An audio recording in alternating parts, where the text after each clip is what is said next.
তারপর আসিফ যখন আস্তে আস্তে মিনার পিঠে হাত বলতে লাগলো তখন মিনা থেকে থেকে কেঁপে উঠছিল। আসিফ মিনার পেটে পিঠে হাত বুলিয়ে নিল। তারপর মিনার পুরো শরীরে নিজের উষ্ণ ঠোঁটের পরশ ছুঁয়ে দিল।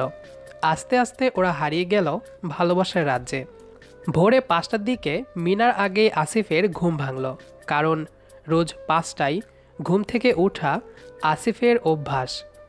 আসিফ ঘুম থেকে উঠে খেয়াল করল ওর বৃহৎ বাহুপৃষ্ঠে মিনা তার ছোট্ট শরীরটাকে গুছিয়ে নিয়ে শুয়ে আছে।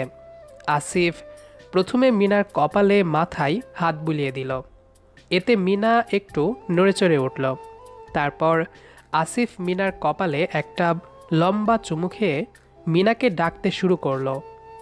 মিনা, এই মিনা, এই যে পিচ্চি ম্যাডাম। কি হয়েছেটা কি? ও মাগো, এত রাগ দেখায় কেন? উঠতে হবে না নাকি? কয়টা বাজে? 5টার ওপরে বাজে, ওঠো এখন। আপনি জানেন, যখন আমাকে বলা হলো যে পাত্রের বড় ভাইকে বিয়ে করতে হবে, তখন আমি দুম করে রাজি হয়ে গেছিলাম। কেন রাজি হয়েছিলাম জানেন? আমি কিভাবে জানবো? বাপের বাড়িতে তো আর শান্তি মতো ঘুমাতে পারি না। ভেবেছিলাম শ্বশুর বাড়ি এসে অন্তত পক্ষে আরামে ঘুমাতে পারবো। ওহ আচ্ছা, তাই নাকি? হ্যাঁ তাই। এখন আপনার উঠে যাওয়ার হলে উঠে যান, আর নয়তো আমার সাথে শুয়ে থাকুন। আমি এত তাড়াতাড়ি ঘুম থেকে উঠি না। মিনা, এত কথা আমি পছন্দ করি না। আর এখন তোমার বিয়ে হয়ে গেছে, এখন থেকে নিয়মিত 5 ওয়াক্ত নামাজ পড়বে। 5 ওয়াক্ত নয়, আমি 4 ওয়াক্ত পড়বো। ফজর বাদে সব নামাজ পড়বো। আপনি যান। বাত্তামিজ মেয়ে, তোমার সাথে কথা বলে সময় নষ্ট করব না। সোজা কোলে করে গোসলখানায় নিয়ে গিয়ে গায়ে পানি ঢেলে দিব। এই কথা বলেই মিনাকে কোলে তুলে নিল আসিফ। আসিফ কোলে নেওয়াতে মিনা পিচ্চি বাচ্চাদের মতো চিৎকার করতে লাগলো আর আসিফকে বারবার ধাক্কা দিতে লাগলো। আসিফের বুকে মিনা বারবার কিল ঘুষি মারছিল, কিন্তু আসিফ এসবে পাত্তা না দিয়ে মিনাকে কোলে করে নিয়ে গেল ওয়াশরুমে। তারপর যখন আসিফ মিনাকে নিয়ে ওয়াশরুমের ফ্লোরে নামিয়ে দিল তখন মিনা আরও জোরে জোরে বাচ্চাদের মতো চিৎকার করতে লাগলো। তখন আসিফ হাত দিয়ে মিনার মুখটা প্রথমে চেপে ধরল, তারপর মিনাকে বলল, তুমি কি চুপ করবে নাকি আমি অন্য উপায়ে চুপ করাবো? কিন্তু মিনা আসিফের কথায় কোনো পাত্তা দিল না, উল্টো আরও জোরে জোরে নড়াচড়া শুরু করলো আর বারবার বাথরুম থেকে বেরোনোর চেষ্টা করতে লাগলো। এজন্য আসিফ মিনার ঠোঁট থেকে হাত সরিয়ে জোরে সোরে মিনার ঠোঁটে একটা কামড় বসালো। এতে মিনা কিছুটা থমকে গেল।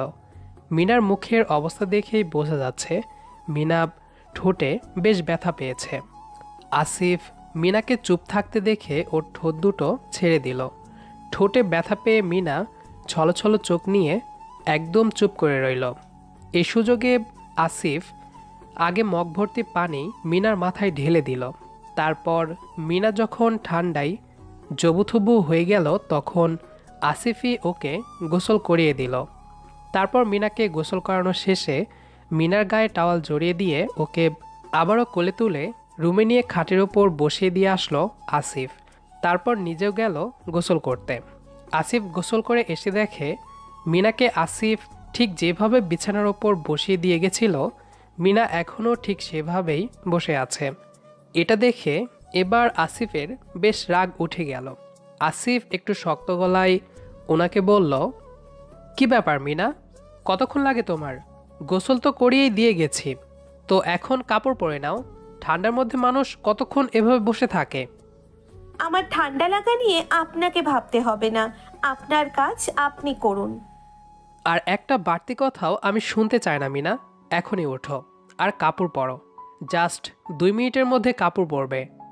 আমি কারোর কথা শুনতে বাধ্য নই। আপনি বললেই আমি পড়ে নিব। চুপ, একদম চুপ। যা বলেছি তাই করো। এবার আমার রাগ উঠে গেলে কিন্তু কপালে শনি আছে তোমার। তুমি খুব ভালো করেই জানো আমি কতটা রাগী টিচার। এবার আসিফের ধমকে মিনা একদম চুপ হয়ে গেল। আসিফ যে হুট করে এত রেগে যাবে মিনা ভাবতে পারেনি, যদিও মিনা অনেক আগে থেকেই জানে যে আসিফ যথেষ্ট রাগী একজন টিচার। তারপর মিনা চুপচাপ একটা শাড়ি বের করে ওয়াশরুমে গিয়ে সেই শাড়িটা পরে বের হয়ে এলো। তারপর আসিফের সাথে একসাথে নামাজ